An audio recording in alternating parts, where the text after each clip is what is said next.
Hello and welcome. I am Pranay Upadhyay and you are watching Namaste World, your daily window into the biggest stories shaping India and the world.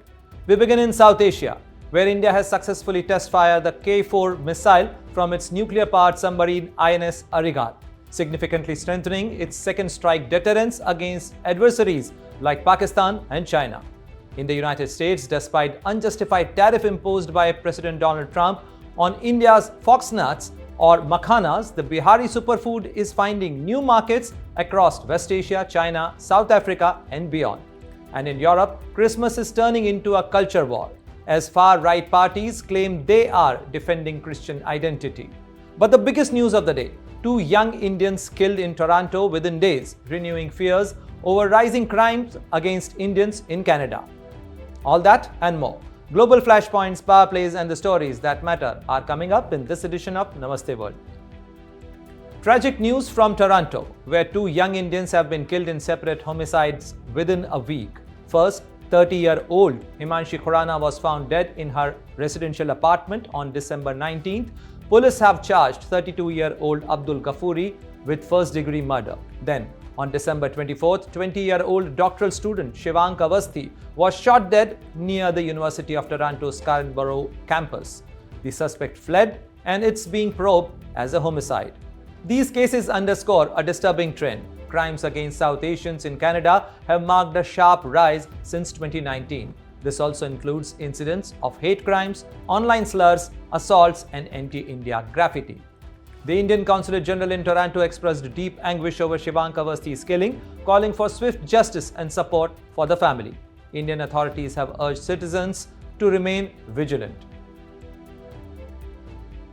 India has just delivered a powerful signal to its adversaries. A successful K-4 ballistic missile test from nuclear-powered submarine INS Arigat strengthens New Delhi's sea-based nuclear deterrent.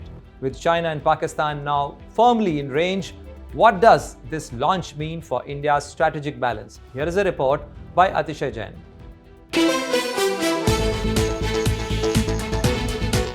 India has delivered a big flex of its nuclear capabilities. New Delhi has successfully test-fired the K-4 ballistic missile from its nuclear-powered submarine INS Arigat.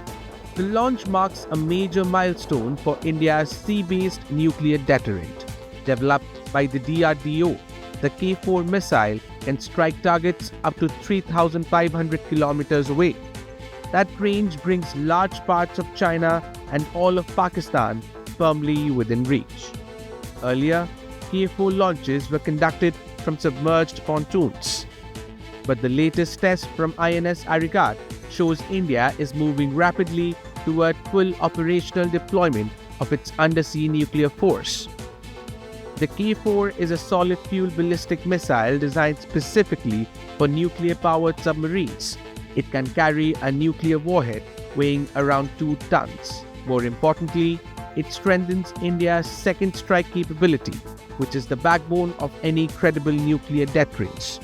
India is already in an elite group of nations that can launch nukes from land, air, and undersea platforms. New Delhi has commissioned 2 Arihant-class nuclear-powered submarines.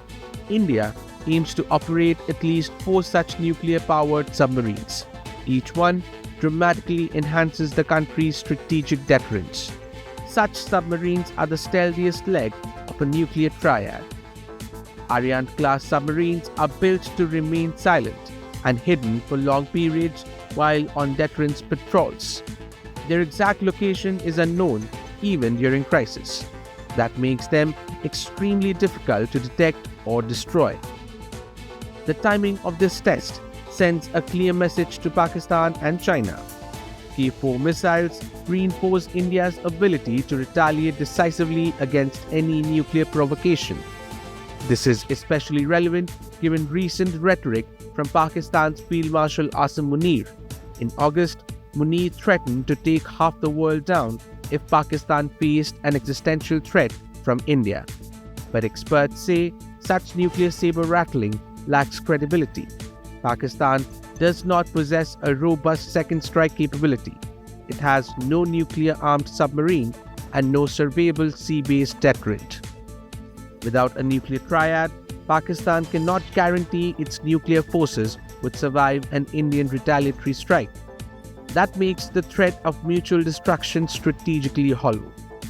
Analysts say Pakistan's nuclear signaling is largely aimed at triggering international intervention, particularly from the US, whenever India considers conventional military options. But India's doctrine remains clear. It pledges no first use of nuclear weapons, but it also promises massive retaliation designed to inflict unacceptable damage if attacked with nuclear arms. With Ariane-class submarines and K-4 missiles now operational, India can conceal and deploy nuclear warheads at sea. Rawalpindi now knows that any nuclear misadventure would invite devastating retaliation. From military command centers to major cities, nothing would be beyond reach.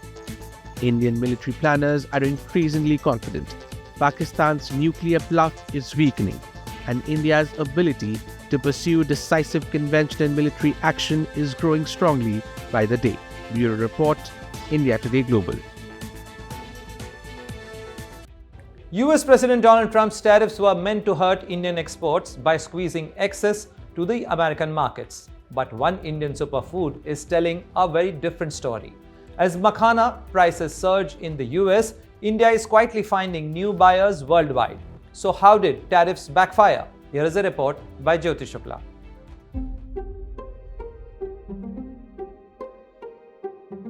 When Donald Trump slapped steep tariffs on Indian goods, the idea was simple: make imports expensive, protect American markets, and squeeze exporters.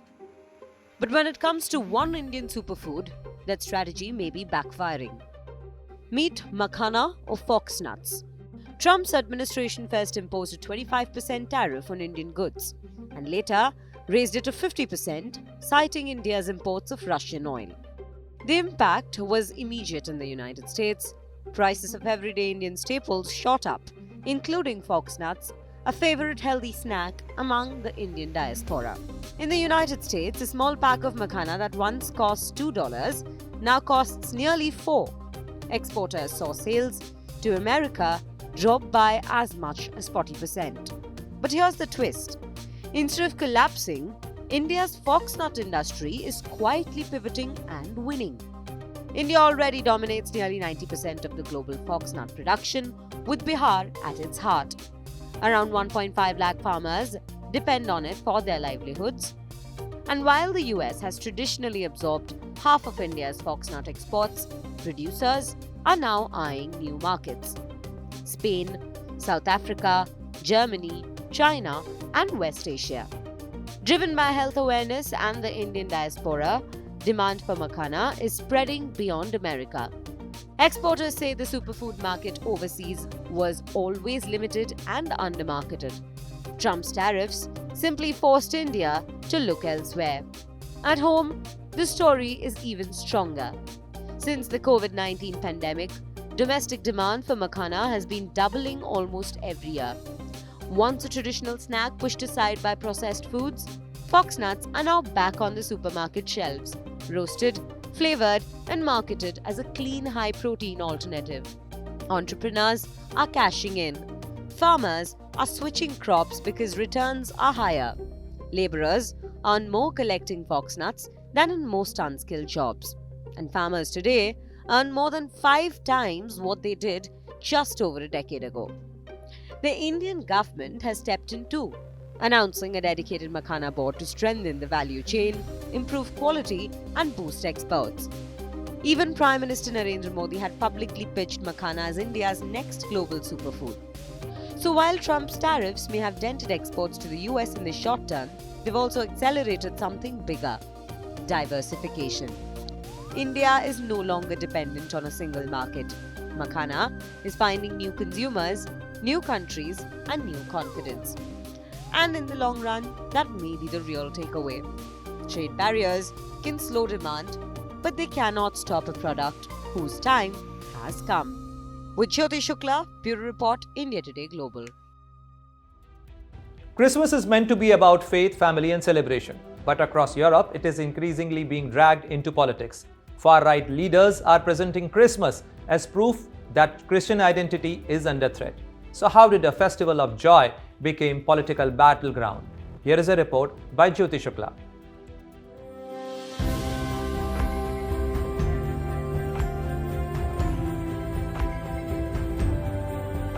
Christmas is supposed to be about joy, faith, and family. But across Europe, it is being turned into a political weapon.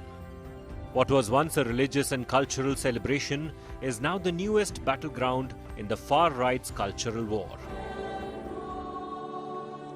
From Italy to Germany, far right parties are claiming Christmas as proof that Europe's Christian civilization is under threat.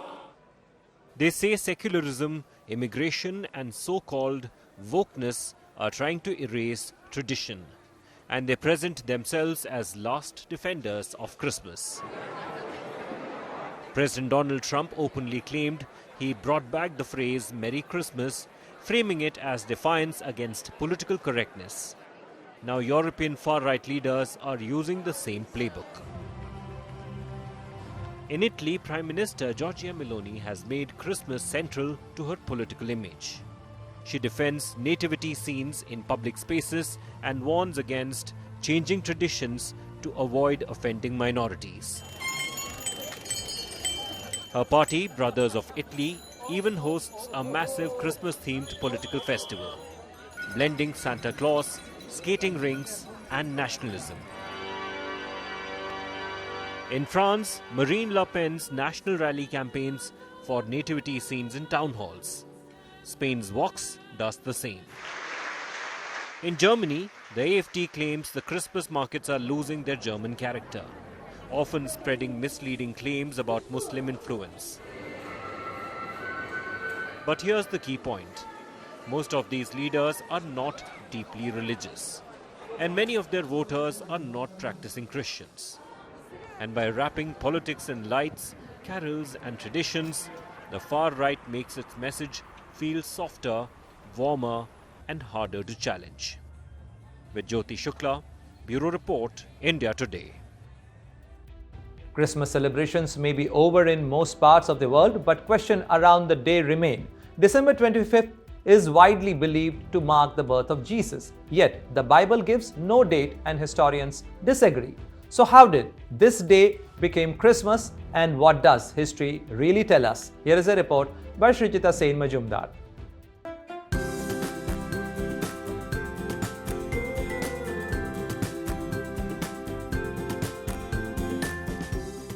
On December 25, Christians around the world gather to celebrate what many believe is Jesus' birth. With joyful carols, special church services, and festive foods, it became one of the most important cultural events globally. But how did December 25 come to be associated with Jesus' birthday? And more importantly, was Jesus actually born on this date? The answer is probably not. In fact, the Bible doesn't mention Jesus' exact birthday anywhere. For many Christians today, it's hard to imagine celebrating Christmas on any other day. But throughout early Christian history, December 25 wasn't even celebrated as Christmas. The most significant holidays for early Christians were actually Epiphany on January 6th, which celebrated Jesus' resurrection. So, when did December 25 become Christmas? The date was first officially mentioned as a holiday honoring Jesus' birthday in a Roman calendar from the year 336 AD. But the story behind why this date was chosen is fascinating. According to Christian tradition, Mary learned she would conceive Jesus on March 25th. Fast forward 9 months of pregnancy and you get December 25th. The timing fits perfectly, at least symbolically. Many early Christians also believed that March 25th was the day God created the world, making it symbolically significant. But there's another reason, and it's more political than religious. According to historians, when the Christian church was being established at the end of the 3rd century, early church leaders strategically chose December 25th to coincide with existing pagan festivals. Romans were celebrating Saturnalia, honoring Saturn, their god of agriculture, during this time. By aligning Christmas with these popular pagan celebrations, church leaders made it much easier to convince Rome's pagans to accept Christianity as the empire's official religion. It was essentially a clever way to blend old traditions with the new faith, making the transition smoother to convert. So, when was Jesus actually born? Scholars at the Biblical Archaeology Society believe Jesus was likely born in spring or autumn, not winter. They place his history somewhere between 2 BCE and 7 BCE, most likely around 3 or 4 BCE, based on historical records related to King Herod's death. The Bible itself offers some clues. The story mentions shepherds watching their flocks at night, which typically happen during warmer months, not in the cold of December. December 25, therefore, is a date shaped more by tradition, symbolism, and strategy than historical accuracy. It may not mark the actual birthday of Jesus, but it's a date that has carried profound meaning for nearly 2000 years. Today, whether you're religious or not, December 25th has become a universal day of celebration, bringing families together, spreading joy, and honoring values of love, generosity, and hope. With Srijita Sen Mujumdar, Bureau Report, India Today Global.